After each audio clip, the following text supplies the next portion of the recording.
तत्सवितुर्वरेण्यं भर्गो देवस्य धीमहि धियो यो न प्रचोदयात्। ॐ भूर्भुवस्सुः तत्सवितुर्वरेण्यं भर्गो देवस्य धीमहि धियो यो न प्रचोदयात्। धियो यो न प्रचोदयात्। मंच पर विराजमान आदरणीय श्रद्धेय श्री पुरुषोत्तम भाई जी और हमारी माता जी, आप दोनों ही गांधी धाम से पधारे हुए हैं।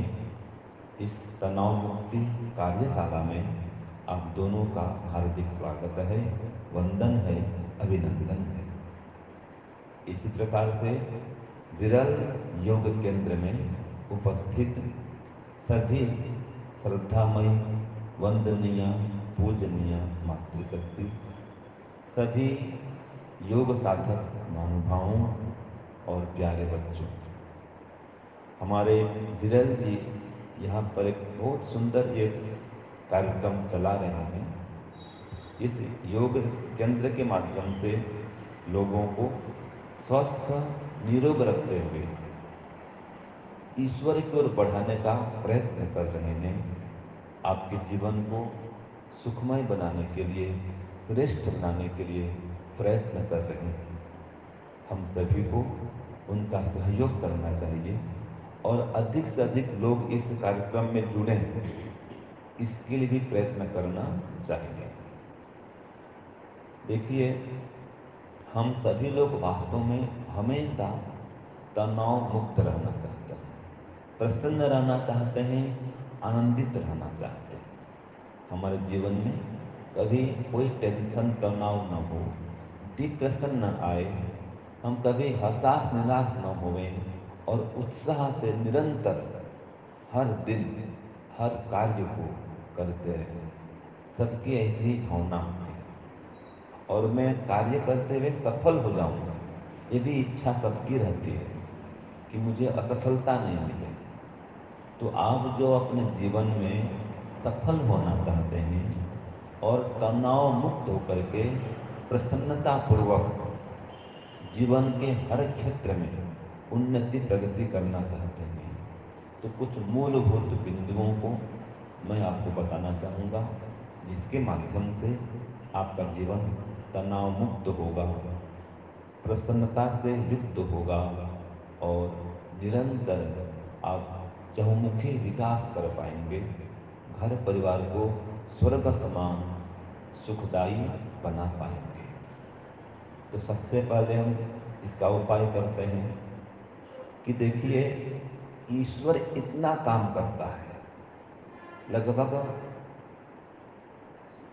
कभी भी हम देखते हैं हमारे जीवन में, लगभग सबकी बात करता हूं मैं, हमारे जीवन में कभी न कभी, कहीं न कहीं असफलता मिल जाती है।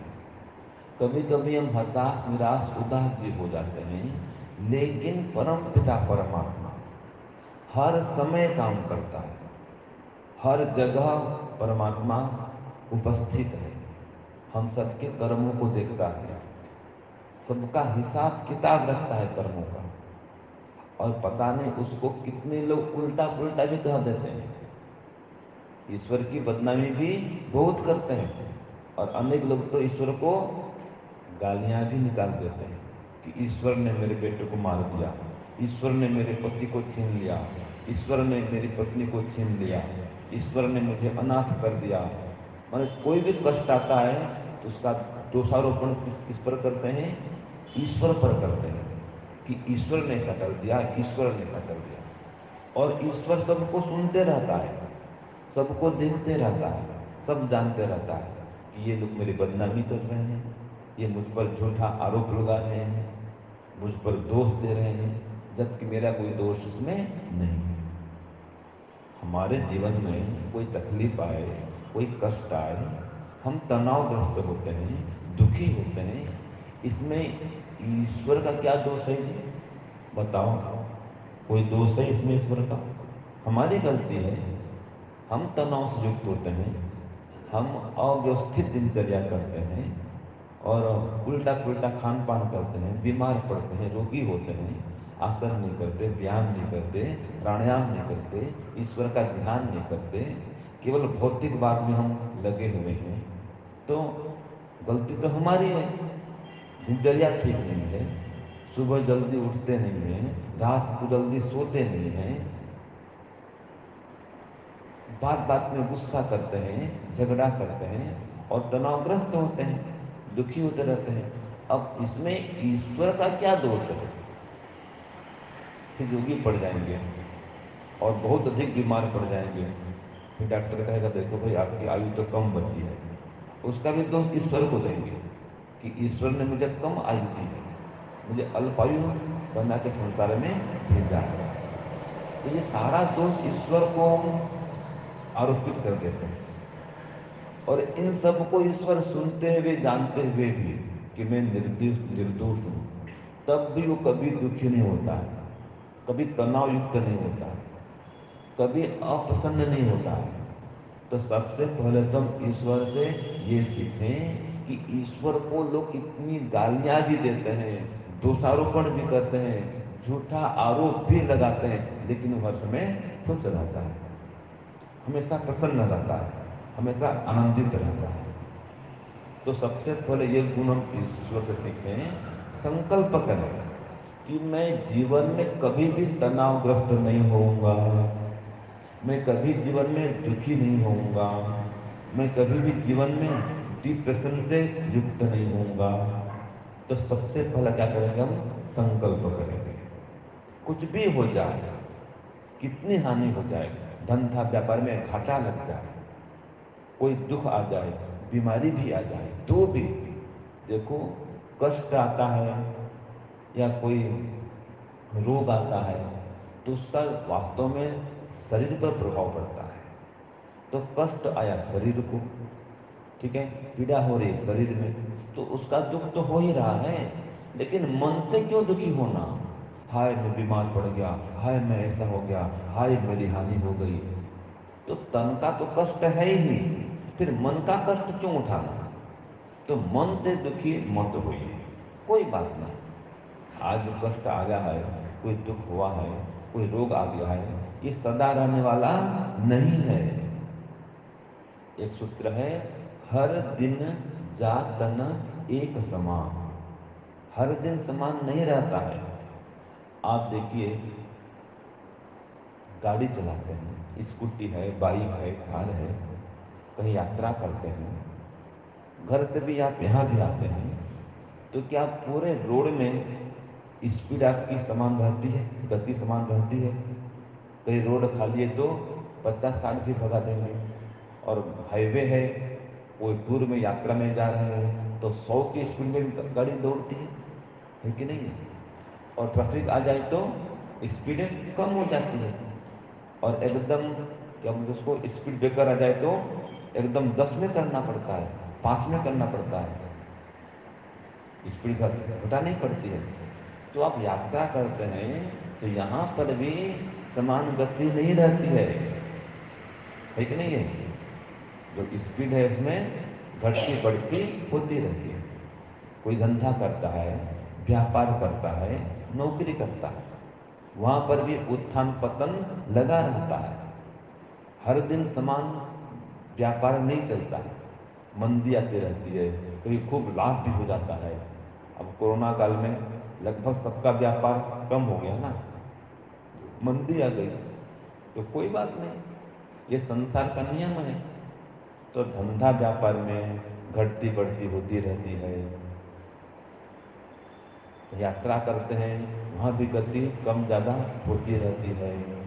इसी प्रकार से शरीर में भी कभी शरीर स्वस्थ होता है, कभी अस्वस्थ भी हो जाता है, कभी मान मिलता है, कभी अपमान भी मिल जाता है।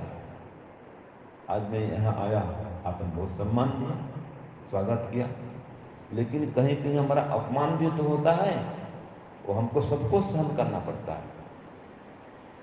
कभी कभी तो ऐसा भी अवसर आता है कि स्वामी जी आइए आइए, उपदेश करिए, लेकिन भोजन की व्यवस्था नहीं हो पाएगी।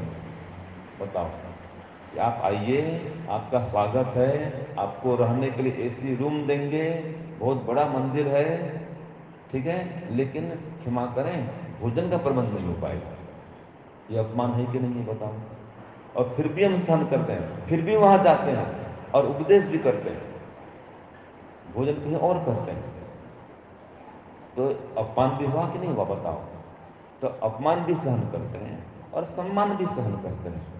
दोनों ही स्थिति में जो सम रहता है वो हमेशा आनंद से युक्त रहता है, वो तनावग्रस्त नहीं होता, वो हताश निराश नहीं होता है। ये संसार है, संसार में जो भी आया है, देखिए उसके जीवन में सुख और दुख दोनों आएंगे, हानि लाभ दोनों झेलना ही पड़ेगा, दोनों ही आता है जीवन में।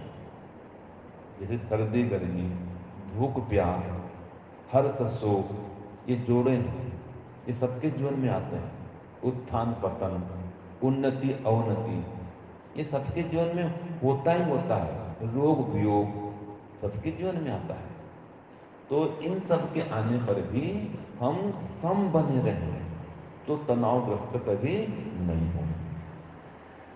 पहले ही मान के चलें कि जीवन में कभी भी कुछ भी हो सकता है।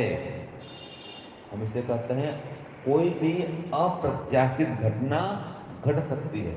अप्रत्याशित माने अकल्पनीय घटना, जिसकी आपने कल्पना भी नहीं की होगी, आपकी इच्छा भी कभी नहीं होगी कि ऐसा हो जाए, ऐसा हो जाता है। कई बार जाते हैं बाइक में, स्कूटी में, कार में, दुर्घटना घट जाती है, हाथ पैर टूट जाता है कि नहीं है। कभी कभी अपने प्रिय व्यक्ति का वियोग हो जाता है, माता पिता हमको छोड़कर चले जाते हैं संसार से। तो क्या ये नई घटना है? नई घटना तो नहीं है, सबके जीवन में ये स्थिति आती है। सभी को एक दिन उनके माता पिता, दादाजी दादी माँ, जो बड़े होते हैं, वडिल बुजुर्ग होते हैं, वो हमको छोड़ करके जाते हैं और सबको छोड़ के जाते हैं। तो उनका वियोग होना कोई नई बात नहीं है, ये संसार का नियम है। ऐसे कोई रोग आ गया, ये भी कोई नई बात नहीं है, संसार का नियम है।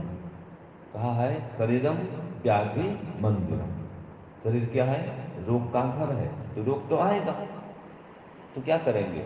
दुखी होते रहेंगे, रोते रहेंगे, उसका उपाय करेंगे, दवाई करेंगे, आसन व्यायाम प्राणायाम करेंगे और उसको दूर करेंगे।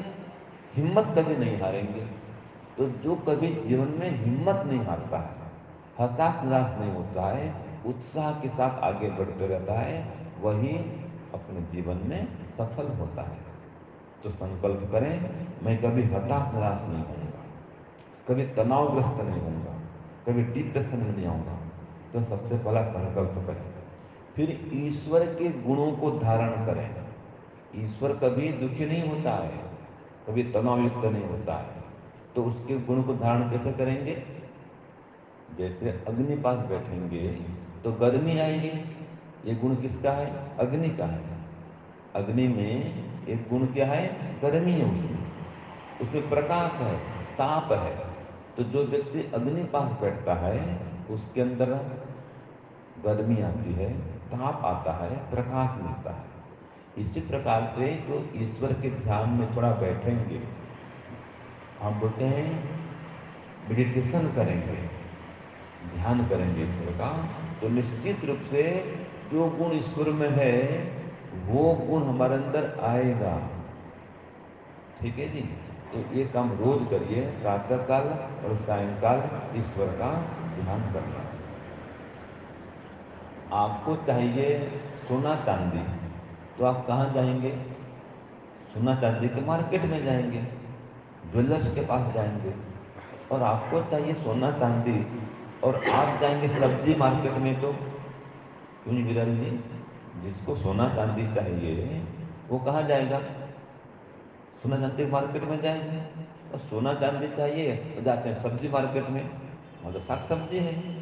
तो इसी प्रकार से आपको तनाव मुक्त जीवन चाहिए, आपको आनंद से युक्त जीवन चाहिए, आपके जीवन में हमेशा खुशियां ही खुशियां हो, ऐसा आपको अवसर चाहिए।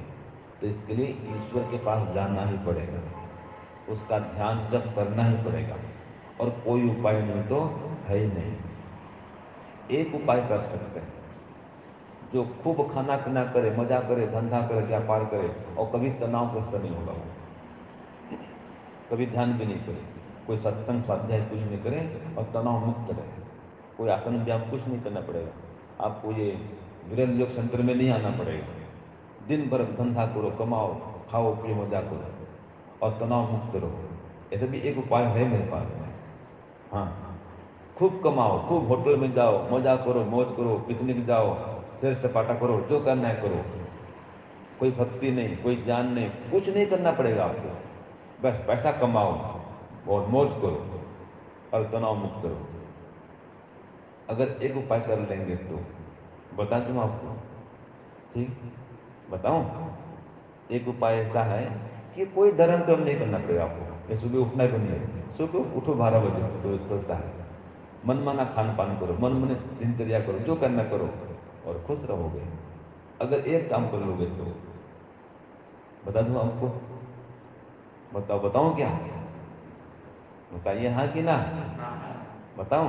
हाँ, तो ये उपाय है श्वेताश्वतर उपनिषद का। हाँ जी विरल जी, ग्रंथ की बात कर रहा, शास्त्र की बात कर रहा हूँ, कि एकदम नास्तिक व्यक्ति भी वो सुखी और शांत और प्रसन्न रह सकता है, भगवान को माने नहीं वो, एकदम भौतिकवादी, लेकिन एक काम करना पड़ेगा बस, वो शास्त्र ने वो बात बता दी है, अगर वो काम कर लेंगे, कोई भक्ति भजन ध्यान आध्यात्म कुछ नहीं चाहिए बस, तो वो काम बता दूं आपको। है जी, देखो उसमें कहा है, यदा मानवा आकाशम सर्ववत आवेष्टनम करिष्यन्ति तदा दैवम अविज्ञाय सर्व दुखा प्रमुच्यन्ते। इसका अर्थ क्या है? जब मनुष्य लोग ये आकाश को ऐसे गोल फोल्ड कर देंगे, मोड़ देंगे, तब ये योगाभ्यास किए बिना, स्वाध्याय सत्संग साधना किए बिना, कोई आसन व्यायाम प्राणायाम किए बिना आप सभी दुख से छूट जाएंगे, तनाव मुक्त हो जाएंगे। कब? जब आकाश को ऐसे मोड़ देंगे, तो ये योगाभ्यास नहीं करना पड़ेगा आपको, ये केंद्र में नहीं आना पड़ेगा आपको, कोई ध्यान भजन कुछ नहीं करना पड़ेगा, कोई स्वाध्याय सत्संग नहीं करना पड़ेगा, ये काम करना है बस। आकाश को ऐसे मोड़ दो, कौन कौन मोड़ेगा बताओ? कोई मोड़ पाएगा? बताओ। हाँ जी छोटी बहन, आप मोड़ देंगे ऐसे? नहीं मोड़ पाएंगे ना। मतलब क्या सार निकला? आपको योगाभ्यास करना ही पड़ेगा, आपको प्राणायाम करना ही पड़ेगा, आपको सुबह जल्दी उठना ही पड़ेगा, रात को जल्दी सोना ही पड़ेगा, तब जाकर के तनाव मुक्त जीवन जी सकते हैं। ईश्वर ध्यान करना ही पड़ेगा, और कोई उपाय नहीं है, कोई चारा नहीं है दूसरा। आपको ये भौतिकवाद से आध्यात्मवाद में आना ही पड़ेगा, तब जाकर के आप तनाव मुक्त जीवन जी सकते हैं। भगवान कृष्ण को देखो आप, उनके जीवन में कितनी कठिनाई आई, बचपन से लेकर के अंतिम काल तक उनके जीवन में कष्ट ही कष्ट है, वियोग ही वियोग है, अपमान ही अपमान है, गालियां ही गालियां, ठीक नहीं? और अंतिम में श्राप भी मिल गया कि जाओ आपके यदुवंश का नाश हो जाए। ये माता गांधारी श्राप देती है, आपके कारण ही मेरे वंश का नाश हुआ है, तो मैं श्राप देती हूं कि आपके भी यदुवंश का नाश हो जाएगा। बताओ वो क्या दोष उनका? सब दोष तो था दुर्योधन का था, है कि नहीं? वो तो शांति प्रस्ताव लेके गए थे, लेकिन श्राप मिल गया उनको, शिशुपाल ने 100 गालियां दे दी उनको, क्या दोष था उनका? तो कितना सहन किए वो। तो जो आप तनाव मुक्त होकर रहना चाहते हैं, तो सबसे बड़ा उपाय है सहन शक्ति को धारण करना। जो सहेगा तनाव मुक्त रहेगा, जो नहीं सहेगा तनाव से ग्रस्त रहेगा, दुखी रहेगा, अशांत रहेगा। तो सबसे बड़ा उपाय क्या है? सहनशील होना। दूसरा उपाय है मधुर वाणी का प्रयोग करना। कहा गया है, ऐसी वाणी बोलिए मन का आपा खोय, औरन को शीतल करे, आपहु शीतल होय कबीरा, आपहु शीतल होय।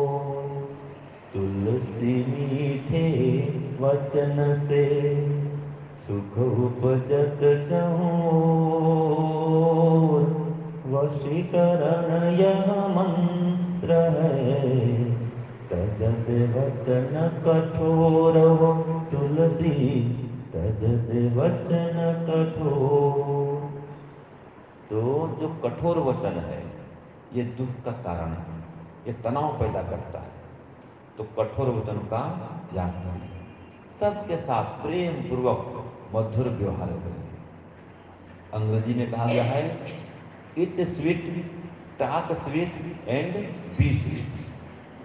माने मधुर बोलो, मधुर पदार्थ खाओ, मधुर व्यवहार करो और मधुर बन जाओ, मीठा बन जाओ। वेद में कहा है, मधुमन में निक्रमणम, मधुमन में परायणम, वाचा वदामि मधुमान, भूयासम मधुसंदृता। जिससे भी आप मिलते हैं प्रेम पूर्वक मिलो। मधुमन में निक्रमणम, मधुमन में परायणम। हमारा मिलना किसी से मधुमय हो, प्रेम पूर्वक हो, मधुरता से युक्त हो, और हमारा उससे अलग होना भी, उससे दूर होना भी मधुरता से युक्त हो। हमारी वाणी में मधुरता होगा, व्यवहार में मधुरता होगा, और पूरा हमारा जीवन मधुरता से ओतप्रोत हो। तो आपका जीवन तनाव से मुक्त रहेगा, तनाव पार से नहीं आएगा। तो अपनी वाणी में, व्यवहार में क्या करेंगे जी? मधुरता का संचार करेंगे। आप मुझे कोई भी गुस्सा करता है कभी कभी, कभी कभी कभी कभी कभी कभी तो गुस्सा करते हैं ना, हैं? कभी कभी कभी कभी झगड़ा भी कर लेते हैं, पति पत्नी में भी हो जाते हैं, कभी कभार भाई बहन में झगड़ा हो जाता है, गुस्सा करते हैं ना। तो गुस्सा करने पर, झगड़ा करने पर क्या आनंद आता है? शांति मिलती है क्या? नहीं मिलती है। तो कभी भी झगड़ा नहीं करें, गुस्सा नहीं करें, और इसके लिए सहन शक्ति को अपनाएं। कोई बात नहीं, भाई ने, बहन ने, माता ने, पिता ने, कोई ग्राहक ने, व्यापारी ने, कोई कर्मचारी ने, कोई पड़ोसी ने, किसी ने कुछ कह दिया, अप्रिय बात कर दी, या कोई झूठा आरोप लगा दिया, बदनाम कर दिया, और कोई अनिष्ट काम कर दिया, तो भी कोई बात नहीं, ठीक है? सब याद दिया, कोई बात नहीं, ईश्वर न्याय करेगा। तो तनाव कभी आएगा ही नहीं, कोई बात नहीं। कुछ बोलते हैं जाने दो, लेट गो, बोला लेट गो कर दो, बस छोड़ दो उसको, भूल जाओ, कोई बात नहीं, ये अनजानी है, ये पता नहीं इसको, इसने कह दिया, कोई बात नहीं। और उसका अहित चिंतन मत करो, अहित माने अनिष्ट चिंतन मत करो उसका। अपनी ओर से हम तो प्रेम पूर्वक व्यवहार ही करेंगे। तो जिसके जीवन में सहन शक्ति है, प्रेम पूर्वक व्यवहार है, और ईश्वर पर विश्वास है कि ईश्वर न्याय करेगा, मुझे लड़ने की पता नहीं, झगड़ा की पता नहीं, तो जो ईश्वर विश्वासु है और ईश्वर का ध्यान करता है, प्राणायाम करता है, जप करता है, उसके अंदर ये सहन शक्ति आती है। ये भी बात रखिए, उसके अंदर ये आत्मिक शक्ति आती है कि छोटे मोटे मान अपमान होने पर वो विचलित नहीं होता है, धैर्य को धारण करके रखता है। तो अगर आपके अंदर धैर्य है तो आप तनाव युक्त कभी नहीं होंगे। तो धैर्य को धारण करना ये धर्म का लक्षण है। धृति माने धैर्य, धीरज, ये आपके अंदर होना चाहिए। इसी प्रकार से ये मान के चले कि आप संसार में आए हैं तो हर व्यक्ति कर्म करने में स्वतंत्र है। क्या है? हर व्यक्ति कर्म करने में स्वतंत्र है। आपके प्रति अच्छा व्यवहार भी कर सकता है, बुरा व्यवहार भी कर सकता है, ठीक है जी? आपका सम्मान भी कर सकता है, अपमान भी कर सकता है, झूठे आरोप भी लगा सकता है, आपके प्रतिकूल चल सकता है, तो कोई बात नहीं। हर व्यक्ति कर्म करने में स्वतंत्र है, ये मन में बना के रखिए, तनाव कभी नहीं आएगा आपको। मन ऐसा हो सकता है, ऐसा भी हो सकता है, कोई भी घटना घटे क्या सोचेंगे, ऐसा भी हो सकता है, ये कोई नई घटना नहीं है, किसी ने हानि कर दी, अपमान कर दिया, कोई अनिष्ट हो गया, रोग भी हो गया, किसी का वियोग भी हो गया, कोई छोड़ के चला गया, तो भी कोई बात नहीं, ऐसा भी होता है, ये कोई नई घटना नहीं है, ईश्वर न्याय करेगा और ये समय भी बीत जाएगा। आज तो दुख हुआ है ना, आज कष्ट आया है, आज अपमान हुआ है, कोई बात नहीं, कोई निंदा चुगली करते रहता है तो भी कोई बात नहीं, अभी वो नासमझ है इसलिए आपकी निंदा करता है, चुगली करता है, समझता नहीं है, कल वो समझेगा, क्षमा याचना करेगा, खुद पछताएगा, हमको झगड़ा की करने का होता नहीं है। ये सब सोचने का ढंग है, इस प्रकार सोचेंगे तनाव कभी नहीं होगा, गुस्सा भी नहीं करेंगे आप, प्रेम से रहेंगे, खुश रहेंगे, आनंद से युक्त रहेंगे, ये सोचने का ढंग है। और इतना होने पर भी मन शांत नहीं होता है तो चुपचाप मौन होकर के ओम का ध्यान करें। सबसे बड़ा माध्यम है ओंकार का ध्यान। तनाव मुक्त होना है ना, आप 11 बार श्वास भर करके ओंकार ध्वनि करिए, जैसे कि श्वास भरेंगे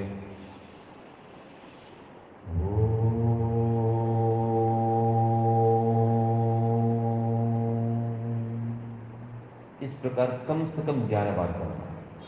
और उसके बाद में फिर मन में ध्यान करना है, ओम कहेंगे श्वास के माध्यम से, श्वास अंदर जाए तो ओम बोलेंगे, श्वास बाहर आए तो ओम बोलेंगे। आपको ध्यान भी कराऊंगा अभी कुछ समय के लिए। तो रोज सुबह शाम ये ध्यान का अभ्यास करिए और चलते फिरते हर समय प्रयास करिए गायत्री मंत्र का जप चलता रहे। कहा है गायंतम त्रायते इति गायत्री, जो गाने वाले को दुख से, कष्ट से, तनाव से, चिंता से मुक्त करती है वो गायत्री है। तो गायत्री मंत्र का जप बढ़ाइए, ओम का जप करिए और परम पिता परमात्मा के शरण में आइए।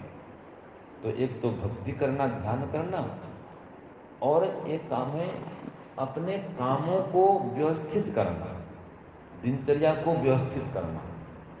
छोटी छोटी बातों में व्यक्ति तनाव से ग्रस्त हो जाता है। उदाहरण के लिए, जो वस्तु जहाँ रखनी चाहिए वहीं रखो, ये चाबी है, स्कूटी का चाबी है, एक रखने का निश्चित स्थान होता है, अगर आप वहाँ नहीं रखते हैं मान लीजिए और कहीं रख दिए, आपको ये योग केंद्र में आना है, समय हो रहा है और समय बहुत ही कम वक्त बचा है, चाबी नहीं मिल रही है, तो क्या होता है उस समय, गुस्सा करते हैं ना, बच्चों को परेशान करेंगे, सबको तंग करेंगे, चाबी कहाँ, चाबी कहाँ, चाबी कहाँ है, ढूंढ मच जाती है, तो बिना मतलब का 2 मिनट का टेंशन आ जाता है। तो इसका उपाय क्या है, व्यवस्थित, हर वस्तु को व्यवस्थित रखिए।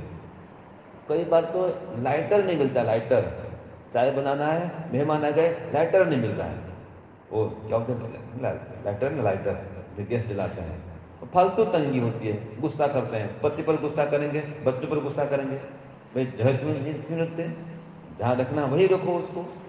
लाइटर है, माचिस है, मोमबत्ती है, लाइट चली जाए तो सब दोष देंगे, ये बिजली विभाग वाला ऐसा ही है, सरकार ऐसी है, ठीक है भाई, पता है कभी कभी लाइट चली जाती है तो व्यवस्थित रखो, मोमबत्ती माचिस ठीक से रखो।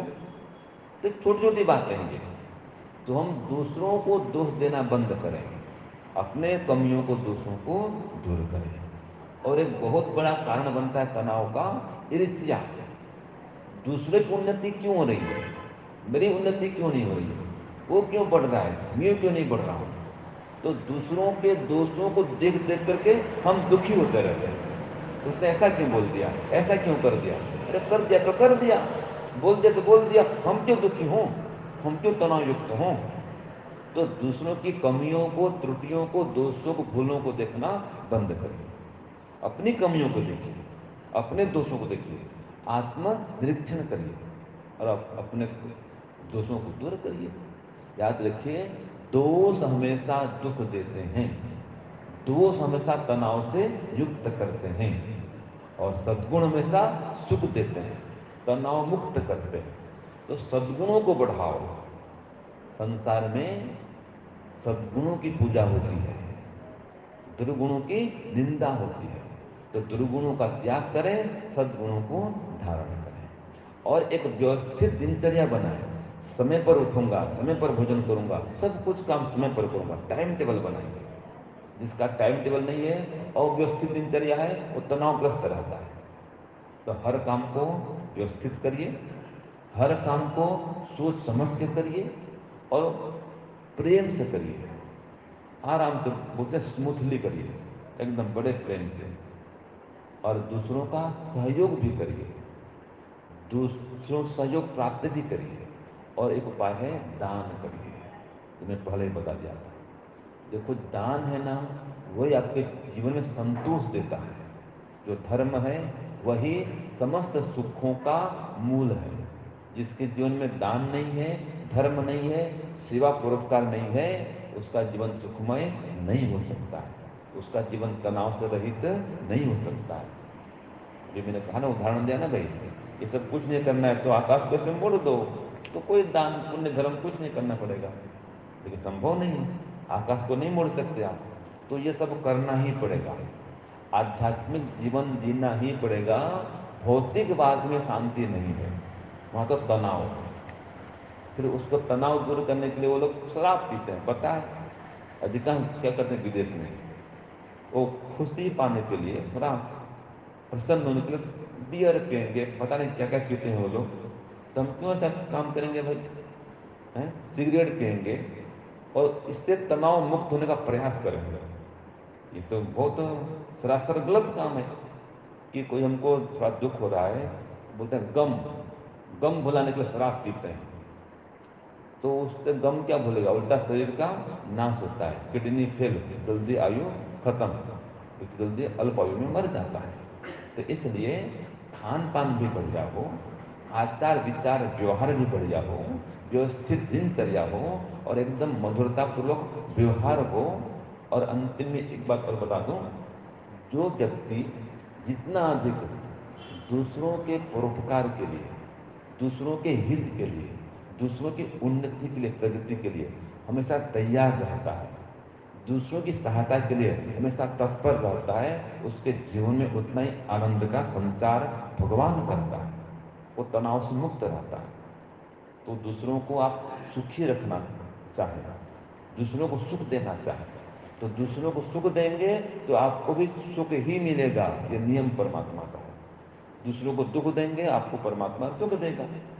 तो तनाव से मुक्त होना चाहते हैं, एक तो दूसरों का हमेशा सुख चाहें, दूसरों को सुख दें, अपने कार्यों को व्यवस्थित करें और सहन शक्ति बढ़ाएं।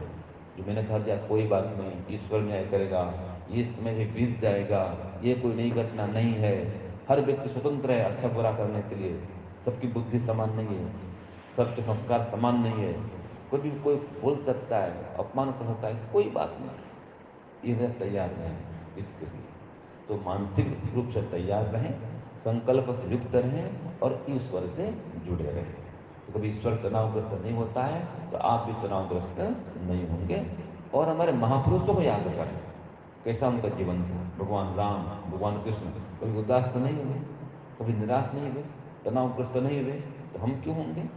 तो हमारे भगवान राम, भगवान कृष्ण जो महापुरुष हैं, उनके गुणों को धारण करें, उनकी शिक्षा को अपनाएं और उनके समान हम भी परमात्मा का ध्यान करें। तो भगवान राम भी, भगवान कृष्ण भी ओम का ध्यान करते थे। तो देखो, ये चित्र में मैं बता रहा हूँ, बताइए। भगवान राम, भगवान कृष्ण, वो स्वयं योग ध्यान करते थे। देख लीजिए, भगवान कृष्ण भी रोज ध्यान करते थे, गायत्री मंत्र का जप करते थे और प्रसन्न रहते थे, तनाव से रहित रहते थे। तो हम भी उनके समान योग करें, ध्यान करें, तनाव से मुक्त रहें। ओम शांति, ओम शांति।